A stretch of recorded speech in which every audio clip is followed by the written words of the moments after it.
This video is sponsored by EBSCO Industries, Bank of Moundville, Moundville Telephone Company, and Tuscaloosa Tourism and Sports. Hey everybody, my name is Guy Meador, and I'm going to talk to y'all today a little bit about flint knapping. Flint knapping, though, is I think it comes from German origin, the word flint. The flint means the rocks, of course, and to knap means to break. So it's breaking the rocks.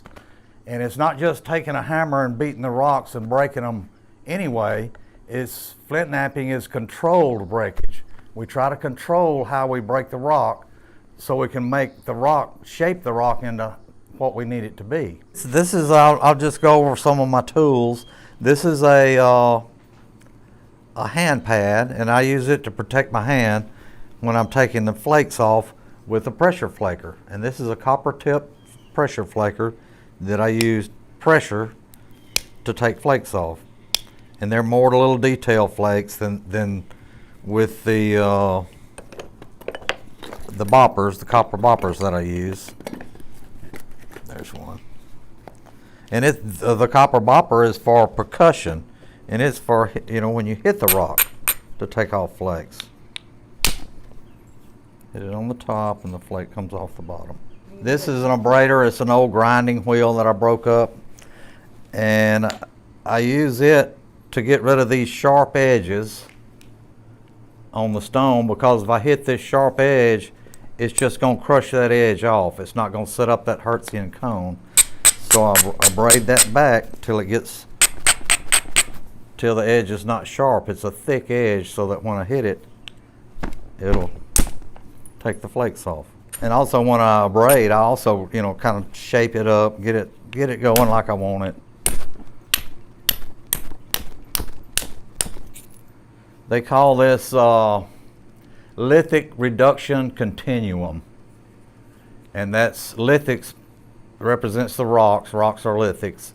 Reduction is I'm reducing it with either pressure or percussion, and continuum, I'm continuously doing the same thing. I'm setting up little platforms and taking flakes. Setting up platforms.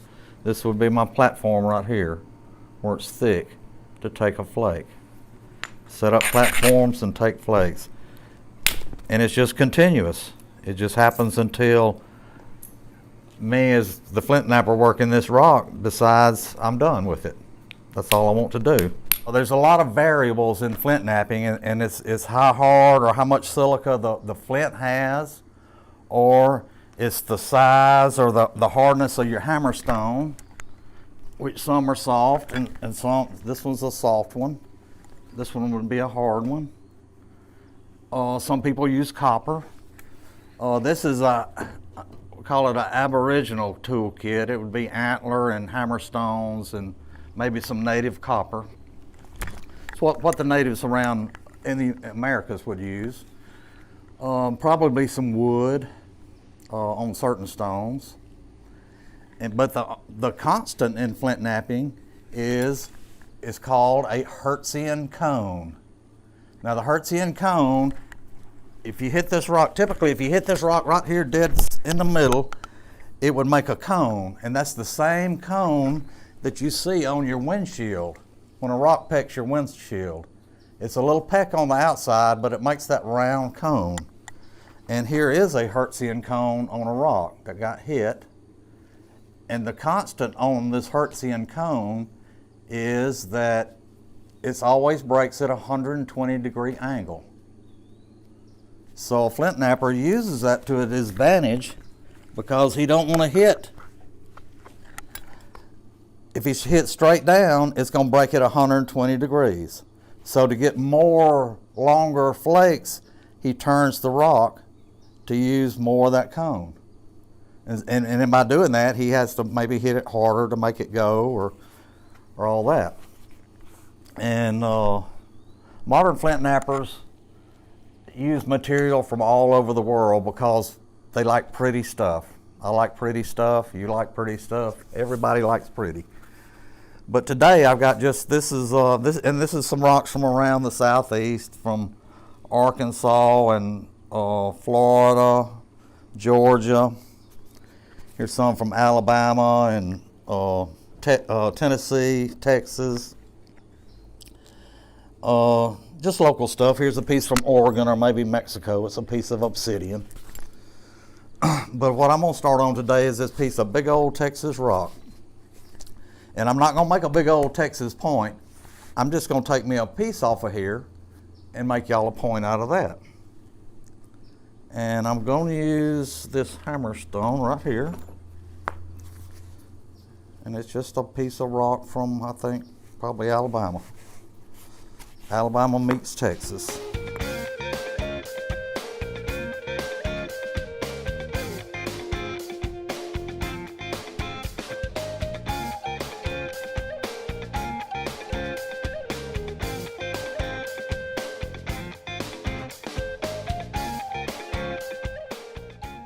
Well, I can make a little point out of this. And I wear these gloves because these pieces that come off of this rock are really super sharp. When you first break this rock, these little pieces, that's as sharp as that edge will ever be. It's, people know how many microns and all that thick. This is sharper than a surgeon's scalpel. And they're actually taking obsidian flakes and making scaffolds to do eye surgery because the sharper the tool, the less it injures you. And here's this little flake I took off. This is a piece of leather. No tricks here. And I'm just going to show you how sharp this is. Try not to cut my finger. It's sharp. So then that's why I got this glove on this one hand. And that's why I got Band-Aids. So I'll braid this edge, and that gets it thicker. So when I do hit it, it will set up that Hertzian cone, that shock wave, and run through the rock.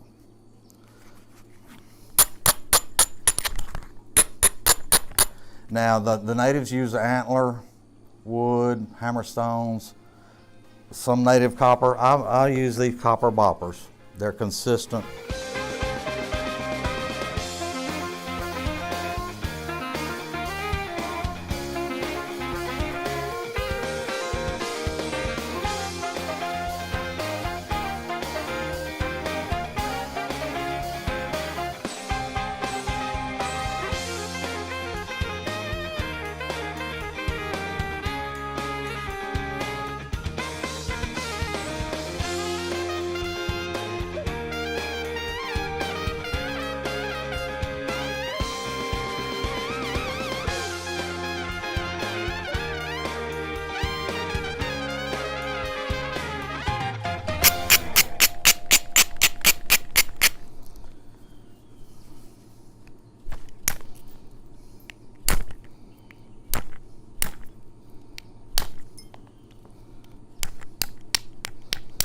When I first started flint knapping, I was around some really good flint knappers. I wondered how they could make the good stuff, and mine just always, I'd get hung up on a certain problem, but they knew how to fix them, and at that time I didn't know. Now this is a hand pad, and I use it with a pressure flaker. Now the natives would have used a deer tine and a piece of leather. But with a piece of leather and a deer tine, that still hurts my hand, so I use a hand pad. It's got wood back here. That's loose right there.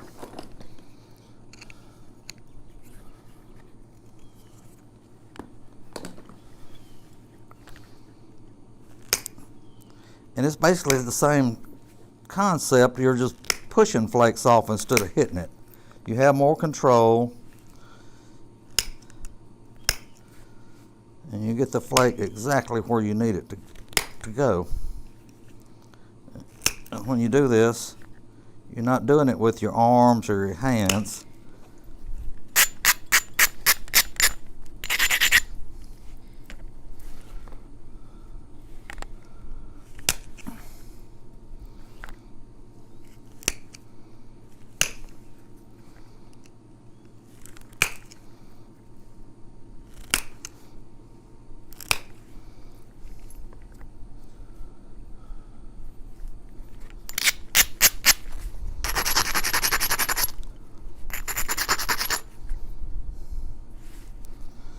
People ask me, how long does it take you to make a point? And you know, it varies. Every rock's different. Maybe 15 minutes, maybe I may work on something for hours and hours and then just finally just give up. Or put it down till later. Never really give up.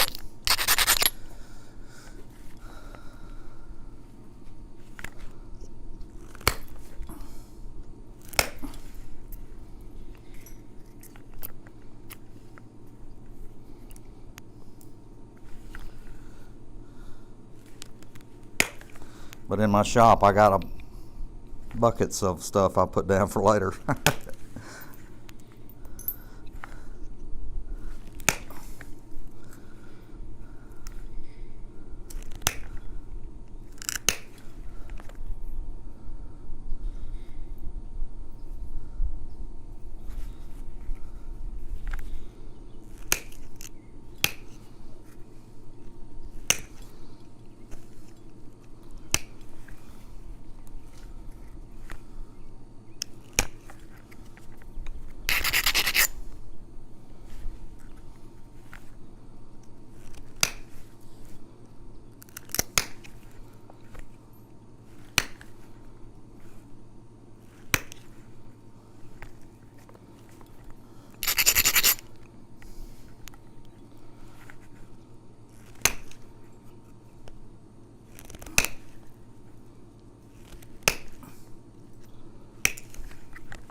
All right, looking better.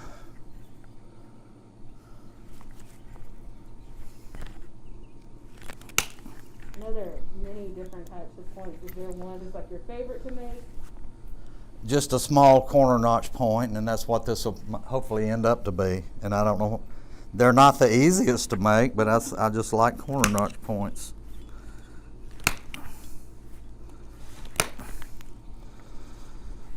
You know, an easier point would be a stem point or a side notched, because those notches aren't so hard. But what is your favorite rock to flint now? my favorite rock would be probably glass, because I mean, it's not a rock, it's man-made. It's pure. It doesn't have any imperfections. Now, locally where I live, the stone that the natives used was Tallahassee quartzite, and it's gnarly. And it makes sharp stuff, but it's not my first choice. It's what I'm trying to kind of cut my teeth on because I could go get it for free. And when my buddy got me into flint knapping, I told him, I said, I don't want to make an arrowhead. He said, I started flint knapping. I bought some tools. I'm going to learn how. I said, I don't want to do that. Let's go find some arrowheads in the field somewhere. He kept on after me. And I told him, I said, anybody can make an arrowhead. Let's go find some. You know, can everybody find them? Anybody can make them. Well, he bought me a starter kit that had some basic tools, and it had some rock, and well, it wasn't just no time, that rock was gone. I found out anybody can't make one. So I worked on it and worked on it. And the thing I like about flint knapping, you know, and it's a small group in the United States that does it. It's not, you know, we're not millions strong, but they because anybody can't do it, it takes a lot of patience. But it's not me against Greyhawk or whoever to see who can make the best point, although it is, but it's me against the rock. This rock is not going to whip me. I'm going to fix it. I'm going to do this. I'm not going to let it do that to me. What's your favorite style? Just like a little corner notch. Corner notch? Yeah.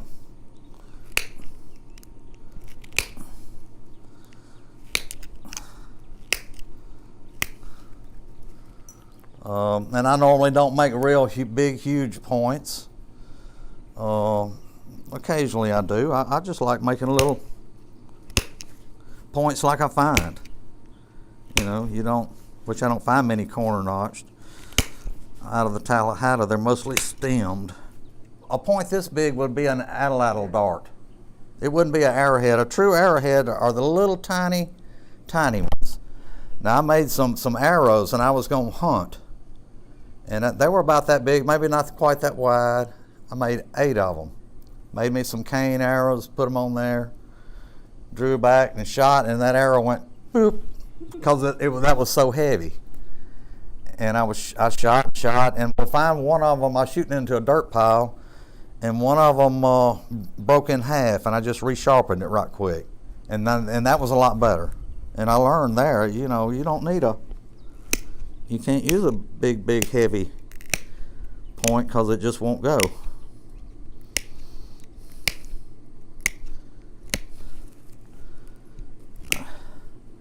I had this big dream one time. I was going to make a bow, make me some arrows, make my arrowheads, and I was going to kill me a deer.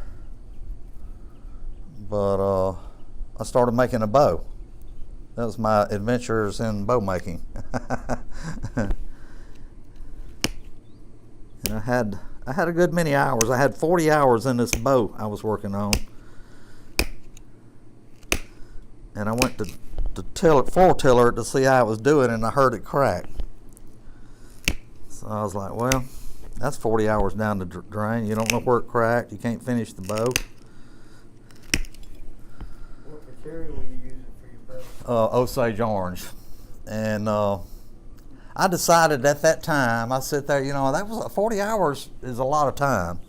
I decided that if I make an arrowhead and sell this arrowhead to John Doe over here and collect up all that money from John Doe and go over here to Jim Doe and buy a bow, I said, that's just like making it. So that's what I did. Oh, that's pretty much finished, and I'm going to work on some notches. I'll trim up these edges after I notch it, because you have a lot of failure in notches, so no need to trim them up if it's going to fail.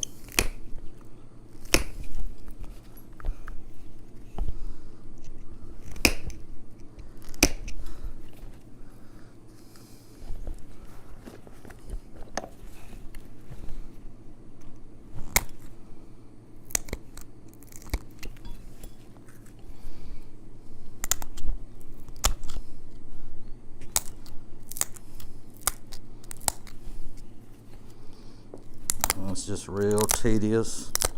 Take a few little flakes and flip it over.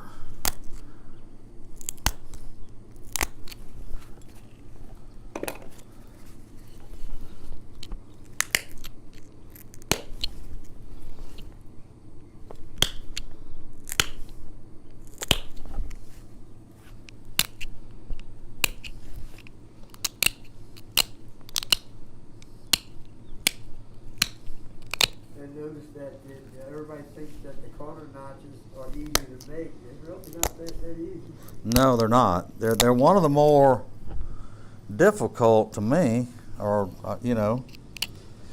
And some people do indirect percussion on the corner on their notchings, and they believe that's the way they were done, and I believe it too. But I just never have sat down and taught myself to do it. Now, you know, I should, instead of trying to teach myself, get with somebody. Okay, that needs to go.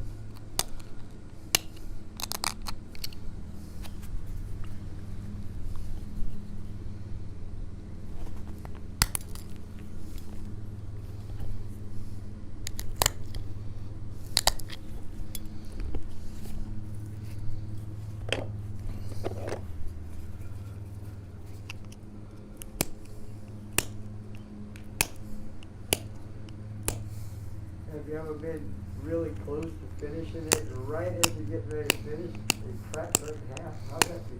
I've done that, and I'll tell you what else I've done. I've had them almost finished and dropped them on the floor and broke them. And that's a sick feeling.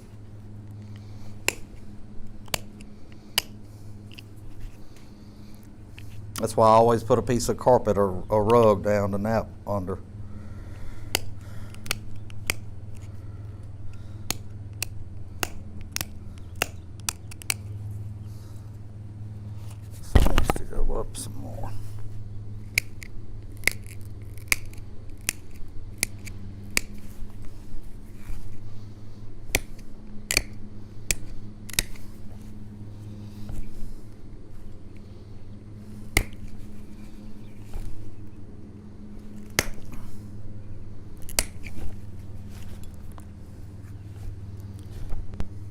thing about starting out with a corner notch, when if it doesn't work, you can always make a stem point.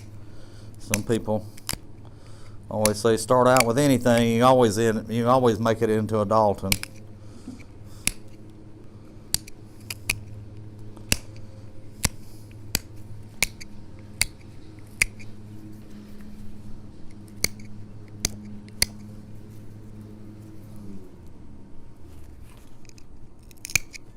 We do our best work at home, where we don't have any distractions.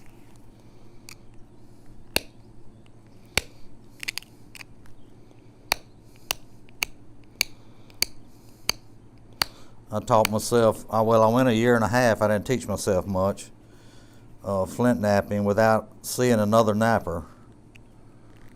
And my buddy said, come to the festival at Moundville. And I came down here, and it was right up here behind us on the hill. And there were some really world-class nappers there, and I was watching them, and I said, I told one of them, I was watching him nap between his legs. I said, I can probably show you all a better way to do that, because I was self-taught. And he said, who are you? And I told him, and he said, where are you from? Meridian, Mississippi. He said, go over there and sit by that guy with the beard. He's from Mississippi. And that ended up to be my mentor, Ken Austin. He was from Mississippi, and he really taught me a lot. Pretty much he was saying, forget all that you taught yourself. That ain't the way you need to do it.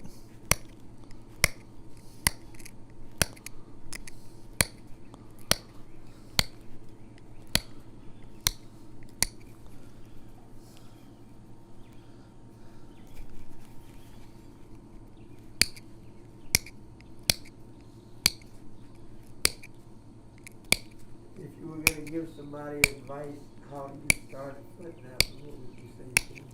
I would tell them to, that's a very good question, because I get asked a lot, and I tell them to get you some tools, some good quality tools, get the best rock that you can afford, and don't hoard it back. Go ahead and learn on it, because it's so much easier. Then you can always go back to the crude stuff and watch YouTube videos.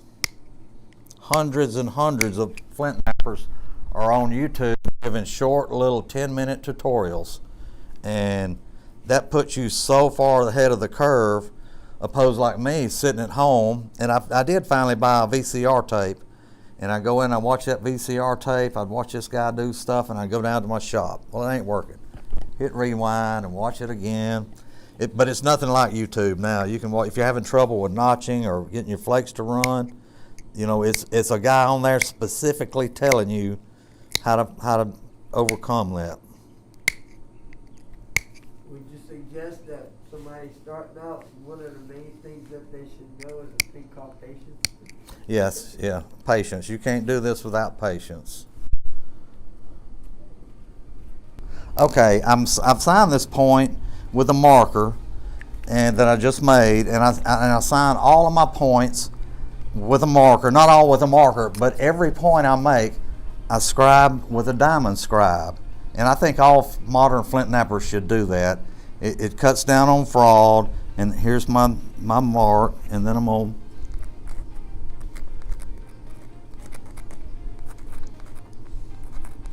and that's just my initials and the date. Is scribed in the rock. Now, a fraudulent person can get that off, but it's not going to be easy. And I'm not about making fakes. I'm about making art and ancient stuff. So, thank you. And thank y'all, Moundville, for Lindsay, for inviting me out to do this. To support Moundville Archaeological Park, please consider visiting festival.museums.ua.edu and clicking Support Moundville at the top of the page.